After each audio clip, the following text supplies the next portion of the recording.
Hello my dear students, welcome to my channel study with Anita miss. तो बच्चों कैसे हो आप लोग? आई होप आप सब बहुत अच्छे होंगे। चलो आज हम यहाँ पे प्रैक्टिस सेट 4.2 का क्वेश्चन नंबर 5 देखेंगे। इसके पहले के कहाँ हैं क्वेश्चन, तो आपको मैं बता दूं, इसके पहले के जितने भी क्वेश्चन है उसके वीडियोस मैंने अपलोड कर दिए हैं, आप प्लेलिस्ट में जाके चेक कर सकते हैं। ओके, तो यहाँ पर हम प्रैक्टिस सेट 4.2 का क्वेश्चन नंबर 5 देखेंगे। तो क्वेश्चन नंबर 5 कुछ इस तरीके से है। यहाँ पर इफ रेशियो, यहाँ पे रेशियो दिया हुआ है, हमें फिर वैल्यू हमें फाइंड आउट करनी है। यहाँ पे क्वेश्चन जो दिए है उसके देखो, क्वेश्चन क्या दिया है। If A ratio B is equal to 3:1 and B ratio C is equal to 5:1, then find the value of this and this. इसकी वैल्यू निकालनी है और इसकी वैल्यू निकालनी है। ठीक है बच्चों, देखकर तो बहुत ऐसा लग रहा होगा कि यार ये नहीं कर पाएंगे, बहुत ज्यादा ही मुश्किल होगा इसका, पर ये सॉल्यूशन बहुत ही इजी है।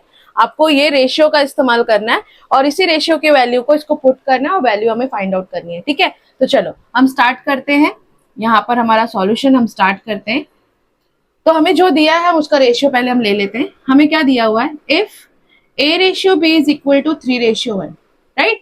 तो हम इसको रेशियो को अपॉन में लिख सकते हैं। A upon B is equal to 3/1। अब यहाँ पे क्रॉस मल्टीप्लाई कर दो। ए का मल्टीप्लाई जब हम 1 में करेंगे तो ए आएगा और 3 का मल्टीप्लाई बी में किया तो 3 बी आया। इसे हम बोल देते हैं इक्वेशन 1। ओके, ठीक इसी तरीके से हम सेकेंड इक्वेशन ले लेते हैं। If B ratio C is equal to 5:1, तो इसे भी मैं अपॉन में लिख सकती हूँ, इसे भी अपॉन में लिख दिया। अब यहाँ पर b का मल्टीप्लाई जब 1 में किया तो b और 5 का मल्टीप्लाई c में किया तो 5c। इसे हम लिख लेते हैं इक्वेशन नंबर 2। ओके, देखो बच्चों, अब a का यहाँ पे वैल्यू 3b आया है और b की वैल्यू आ गई है 5c। तो यहाँ पर किसी भी एक जो हमारा वेरिएबल है उसका एक सिंगल वैल्यू हमको निकालना बहुत जरूरी है। तो आप एक काम कर सकते हो, इक्वेशन 1 में देखो यहाँ पर b दिया है और b की वैल्यू 5c दी है। तो हम यहाँ पर क्या करते हैं, b की वैल्यू को 5c में कन्वर्ट कर देते हैं। देखो यहाँ पे लिखेंगे फ्रॉम 1 and 2। देखो फ्रॉम 1 and 2 से क्या हमको मिला, a is equal to 3b दिया है और मुझे पता है इक्वेशन बी में कि यहाँ पे b की वैल्यू 5c है।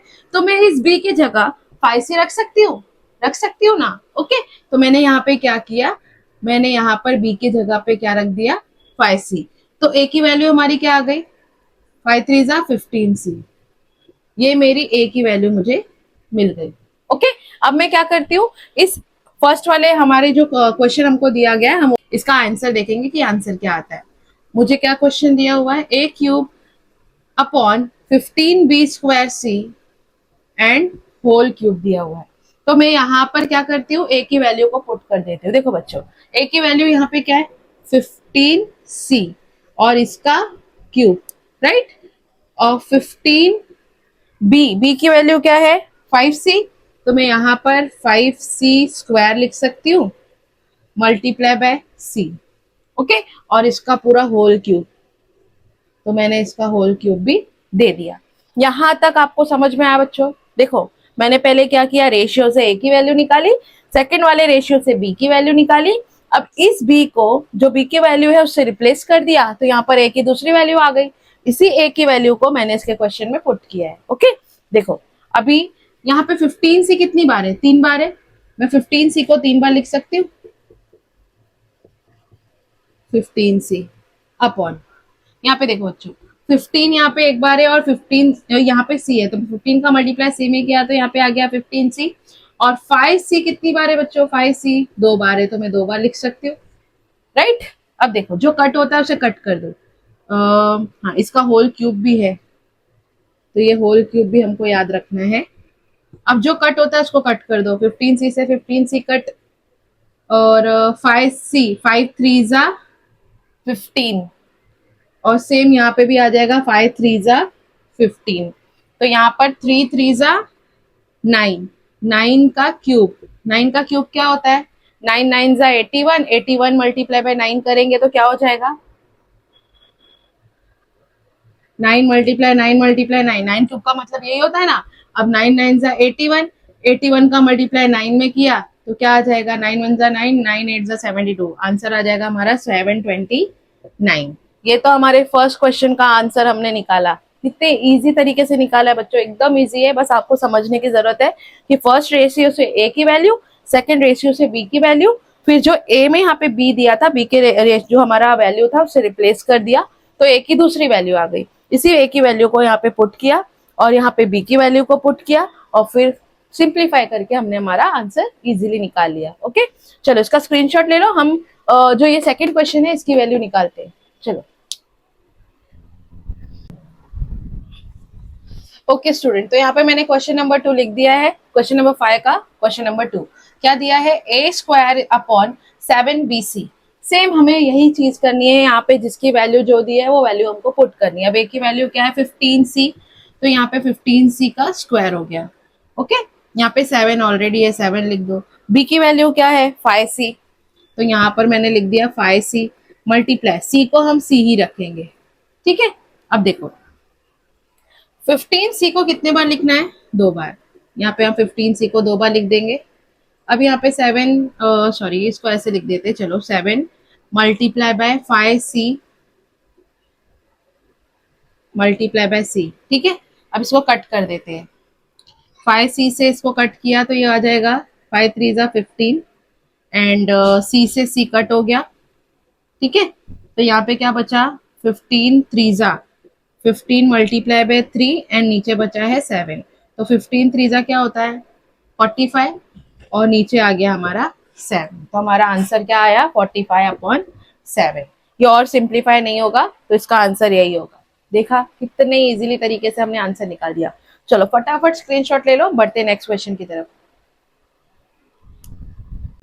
ओके बच्चों, तो बढ़ते नेक्स्ट क्वेश्चन की तरफ। हमारा क्वेश्चन नंबर 6 है, if under root 0.04 multiply by 0.4 multiply by a is equal to 0.4 multiply by 0.04 multiply by root b, then find the ratio a upon b।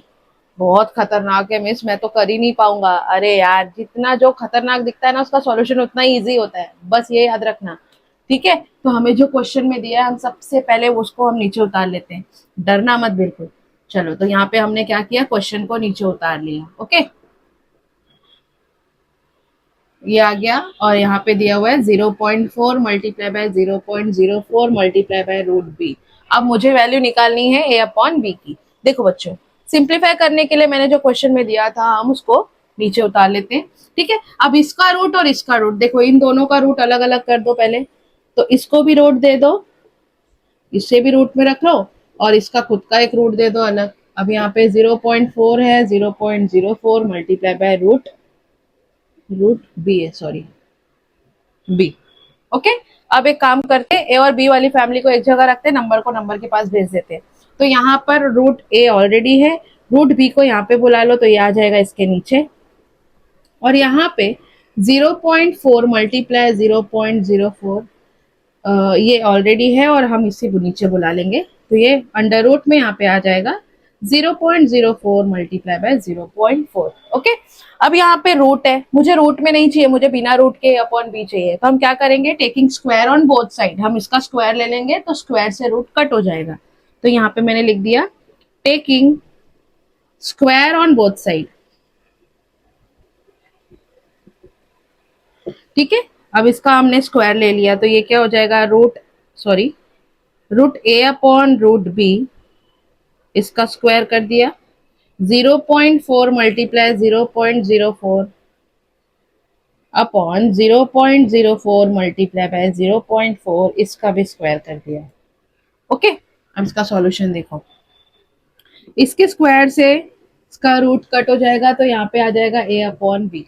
अब ये नंबर का स्क्वायर है तो हम क्या करेंगे, 0.4 मल्टीप्लाई 0.04, इसका स्क्वायर दे देंगे। ओके, अब यहाँ पे ये स्क्वायर से रूट कट हो जाएगा तो यहाँ बच गया 0.4 मल्टीप्लाई बाय 0.04, या फिर ऐसे लिख दो 0.04 मल्टीप्लाई बाय 0.4। ओके बच्चों, अब ध्यान देना, ए अपॉन बी, यहाँ पे 0.4 मल्टीप्लाई 0.04 दोनों सेम है, यहाँ पे 2 बार है तो 1 टाइम कट हो जाएगा तो यहाँ पे 1 टाइम बच जाएगा 0.04, ये एक बार बच गया और यहाँ पे बचा 1। हम अब क्या करेंगे, इसका मल्टीप्लाई कर देंगे। चलो मल्टीप्लीकेशन देखो, बहुत सारे बच्चे जो है ना पॉइंट के जो डेसिमल के मल्टीप्लीकेशन है वो आज तक बच्चों को, बहुत सारे बच्चों को नहीं समझ में आता कि कैसे करना है। बहुत ही सिंपल सी टेक्निक आपको बता रही हूँ। अगर आप डेसिमल का मल्टीप्लीकेशन करते हो तो डेसिमल के मल्टीप्लीकेशन में आपका डेसिमल डेसिमल के नीचे ही रहना चाहिए। अब मैंने 0.04 ऊपर शिफ्ट किया, यहाँ पे 0.4 लिख दिया, यहाँ पे कुछ नहीं तो 0 बढ़ा दो, ठीक है। अब यहाँ मल्टीप्लाई करते हैं, 0 0 0, 4 4 जा 16, 1 4 0 0 कट 0 0 0, तो ये हो जाएगा 0 6 1 0 0। अब देखो, अब यहाँ पे बारी आती है पॉइंट लगाने की। तो पॉइंट लगाने के लिए यहाँ पे ऊपर भी डेसिमल है, नीचे भी डेसिमल है, तो हम क्या करेंगे, पीछे के डिजिट को ऐड कर देंगे, 1 2 3 4, 1 2 3 4। तो यहाँ पे क्या आ जाएगा इसका answer, a upon b is equal to 0.0160 upon 1। Okay, चलो अब इसका मैं थोड़ा ये मिटा देती हूँ, इसका देखते हैं हमारा आगे का सॉल्यूशन क्या निकलता है।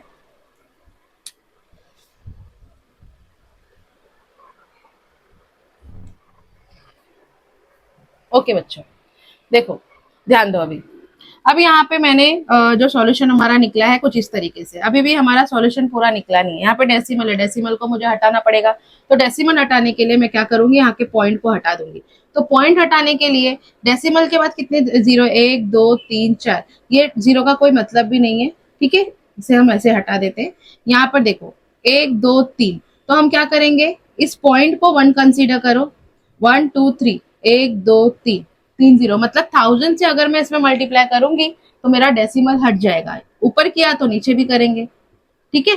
तो यहाँ पर इसका पॉइंट हटने के बाद ये क्या हो जाएगा, 16 अपॉन 1000, करेक्ट।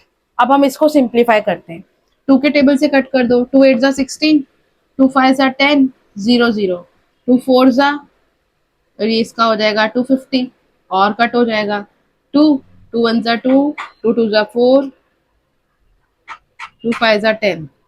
तो हमारा यहाँ पे आंसर क्या आ गया, a upon B is equal to, यहाँ पे बचा है 2 और यहाँ पे है 125। तो मुझे पता चल गया कि हमारा आंसर फिर हमारा क्या हो जाएगा, a upon B is equal to 2 upon 125, जो कि मुझे फाइंड आउट करना था। देखा, है ना इजी। बस थोड़ा सा आपको डेसिमल पे ध्यान देना है और सिंप्लीफिकेशन पे ध्यान देना है, हमारा आंसर इजीली निकल गया। ओके, चलो बच्चों फटाफट स्क्रीनशॉट ले लो, नेक्स्ट क्वेश्चन की तरफ बढ़ते हैं, जो कि है हमारा क्वेश्चन नंबर 7, लास्ट क्वेश्चन है हमारा 4.2 का। इसके बाद हमारा 4.2 कंप्लीट हो जाएगा। और 4.3 स्टार्ट करने से पहले मैं एक वीडियो जरूर बनाऊंगी आपको इंट्रोडक्शन का, जिसमें आपको पूरा बेसिक आपको बताऊंगी है 4.3 में क्या क्या चीजें हैं। ओके, तो चलो स्क्रीनशॉट ले लो, नेक्स्ट क्वेश्चन की तरफ बढ़ते हैं। ओके बच्चे, बढ़ते हैं नेक्स्ट क्वेश्चन की तरफ, क्वेश्चन नंबर 7, जो कि हमारे 4.2 का लास्ट क्वेश्चन है। बहुत ही इजी है। देखो क्वेश्चन नंबर 7 है, x plus 3 ratio x plus 11 is equal to x minus 2 ratio x plus 1, then find the value of x। हमको x की वैल्यू फाइंड आउट करनी है। चलो जो दिया है वो ही लिख देंगे यहाँ पे नीचे, x plus 3 ratio x plus 11 और is equal to x minus 2 ratio x plus 1। अब रेशियो में दिया है बच्चों तो हम अपॉन में लिख सकते हैं, फटाफट इसे हम अपॉन में लिख देते हैं, is equal to x minus 2 x plus 1, ठीक है। अपॉन में लिखने के बाद क्या करना है, क्रॉस मल्टीप्लीकेशन। तो x प्लस 3 का मल्टीप्लाई हम किस में कर देंगे, x प्लस 1 में, और x माइनस 2 का मल्टीप्लाई किस में कर देंगे, x प्लस 11 में। ओके बच्चों, चलो अभी मल्टीप्लीकेशन करते हैं। यहाँ पे मैं आपको एक चीज समझा देती हूँ। अगर दो बॉक्सेस, कभी भी दो ब्रैकेट आमने सामने आते हैं मल्टीप्लीकेशन के लिए, तो हम क्या करेंगे, हम सबसे पहले दूसरे वाले ब्रैकेट को 2 बार लिख देंगे। यहाँ पे मैंने x प्लस 1 को 1 बार लिखा और यहाँ पे लिख दिया 2 बार, और फर्स्ट वाले ब्रैकेट को हम तोड़ देंगे, x को इधर लिख दो, प्लस 3 को इधर लिख दो, जैसा हमने इसके साथ किया। अब यहाँ पे भी हम सेकंड में भी वही करेंगे। यहाँ पे हमारा दूसरा जो ब्रैकेट है, फर्स्ट ब्रैकेट है, सेकंड ब्रैकेट को कितने बार लिखेंगे, 2 बार लिख दिया, और फर्स्ट वाले ब्रैकेट को तोड़ दो, तोड़ दिया। अब मल्टीप्लाई करते हैं, चलो अंदर, x का मल्टीप्लाई x में किया x स्क्वायर, प्लस x का मल्टीप्लाई 1 में किया तो x, प्लस 3 का मल्टीप्लाई x में किया तो 3x, प्लस 3 1 जा 3। ओके, अब यहाँ पे करो, x स्क्वायर, x का मल्टीप्लाई 11 में किया तो 11x, माइनस 2 का मल्टीप्लाई x में किया 2x, प्लस माइनस माइनस, और 2 का मल्टीप्लाई 11 में किया तो 22, 11 2 जा 22। ओके बच्चों, देखो और सिंप्लीफाई होगा, x x की फैमिली है तो यहाँ पे और सिंप्लीफाई कर देते हैं। यहाँ पे 1 है, यहाँ पे 3 है, तो ये हो जाएगा 4x प्लस 3, और यहाँ पर हो जाएगा 11 माइनस 2, 11 में से 2 गया तो क्या आ जाएगा प्लस 9x माइनस 22। देखो एक्स स्क्वायर से एक्स स्क्वायर कट हो गया क्योंकि ये दोनों पॉजिटिव है और इक्वल के इस साइड उस साइड है, इसीलिए कैंसिल हो जाएगा। यहाँ पे बचा 4x प्लस 3 और यहाँ बचा 9x माइनस 22। अब हम क्या कर सकते हैं, x को फैमिली को x की जगह पे, नंबर की फैमिली को नंबर की जगह पे। तो अब मैंने क्या किया, 3 को यहीं रखते और माइनस 22 को इधर बुला लेते, तो ये हो जाएगा प्लस 22। यहाँ 9x ऑलरेडी था, ये प्लस 4x वहां जाएगा तो माइनस 4x हो जाएगा। 22 में जब 3 प्लस करेंगे तो क्या आ जाएगा 25, और 9 में से 4 अगर माइनस किया तो क्या आ जाएगा 5x। ओके, तो अब यहाँ पर x और 5 के बीच में मल्टीप्लाई का साइन है, तो मल्टीप्लाई जब हम यहाँ पर ले लेंगे 5 को तो ये मल्टीप्लाई डिवाइड में हो जाएगा कन्वर्ट, जो कि 25 के नीचे आ जाएगा। देन 5 5 जा 25, तो हमारी x की वैल्यू क्या आ गई बच्चों 5। हमें x की वैल्यू फाइंड आउट करनी थी और हमने x की वैल्यू फाइंड आउट कर ली। ओके बच्चों, चलो अब हमारा यहाँ पे 4.2 फिनिश होता है। नेक्स्ट वीडियो में हम 4.3 स्टार्ट करेंगे और 4.3 में सबसे पहले मैं आपको इंट्रोडक्शन बताऊंगी कि क्या क्या चीजें उसमें है। ओके, तो यहाँ तक आप अच्छे से प्रैक्टिस कीजिए, अपने नोट्स प्रॉपर रखिए। अगर आपको नोट्स चाहिए तो नोट्स के लिए भी मैं आपको टेलीग्राम का लिंक दूंगी, जिससे कि आप प्रॉपर 4.2 सारे जितने चैप्टर नंबर 4 है उसके नोट्स आप इजीली रिकवर कर सकते हो। ओके बच्चों, चलो स्क्रीनशॉट ले लो। हम मिलते हैं नेक्स्ट वीडियो में हमारे प्रैक्टिस सेट 4.3 के साथ। तब तक के लिए do practice and do not forget to subscribe my channel, और ज्यादा से ज्यादा शेयर करो, हर बच्चे तक पहुंचाओ। 9th स्टैंडर्ड के जितने भी बच्चे जिनको भी जरूरत है उन बच्चों तक पहुंचाओ, और मैं ट्राई करूंगी कि आपके जितने भी कॉन्सेप्ट है मैं इजीली क्लियर कर सकूं और आपको अच्छे अच्छे वीडियोस अपलोड करके दो, इजी मैथ्स ट्रिक आपको बताऊं, जिससे कि आप इजीली मैथ्स को एंजॉय करके अपने जितने भी सम्स है सॉल्व कर सको। ओके, चलो बच्चों मिलते हैं नेक्स्ट वीडियो में हमारे प्रैक्टिस सेट 4.3 के साथ। Good bye.